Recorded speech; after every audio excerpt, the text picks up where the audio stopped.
Hi everyone, welcome back to my channel. ఈ రోజుల్లో జనాలు ఎలా ఉన్నారంటే సబ్స్క్రైబ్ చేసుకోమన్నా అదేదో బూత్ లాగా ఉంది వాళ్ళకి.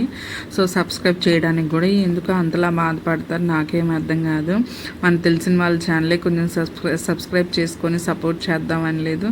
సర్లే, చేసినా చేయపోయినా మన వీడియో తీసుకున్నా మన వీడియో పెట్టేస్తాం. చలో, ఆఫ్టర్నూన్ 1 o'clock శాన్వి వచ్చే టైం అనమాట. మా హస్బెండ్ వెళ్ళి శాన్విని తీసుకొని వచ్చారు.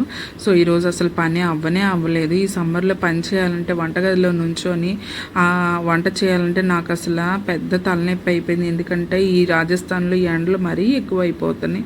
వంటగదిలో నుంచొని వంట చేయలేమన్నమాట. సరే, ఎలా అయినా కానీ ఆలు, మునక్కాయ, టమాటా వేసి చారుగా ఆఫ్టర్నూన్ టైంలో లంచ్ ప్రిపేర్ చేశాను. వేడివేడిగా అన్నం కూడా వండేసాను అనమాట.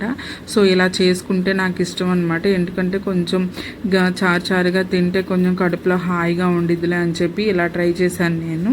సో మ్యాక్సిమం అయితే ఇలానే చేస్తాను నేను ఎప్పుడైనా. ఇంక ఈ లోపల మా విన్ను లోపల తన పనిలో తను ఉన్నాడు. ఎలా అయినా చైల్డ్హుడ్ అంటే చైల్డ్హుడ్డేనబ్బా. Childhood is very best. పెద్దనాక అన్ని ప్రాబ్లమ్స్ చైల్డ్హుడ్లోనే చాలా బాగుండేది. ఏం తెలుసా ఈ పిల్లోడికి పైకి కిందకి భలే స్క్రోల్ చేస్తున్నాడు. ఎలా అయినా ఈ టెక్నాలజీ పిల్లలు, మనం అసలు ఈ పిల్లల్ని అసలు నమ్మలేము. టెక్నాలజీ అంటే టెక్నాలజీ, జనరేషన్ బట్టి పిల్లలు కూడా భలే మారుతున్నారు. But be careful in summer. So video నచ్చితే ఫాలో చేయండి, లైక్ చేయండి, మా యూట్యూబ్ ఛానల్ సబ్స్క్రైబ్ చేసుకోండి, ఇన్స్టాగ్రామ్లో ప్రేమ్ పోయినా ఫాలో చేయండి. సో ప్రతి ఒక్కరు వీడియో చూసి లైక్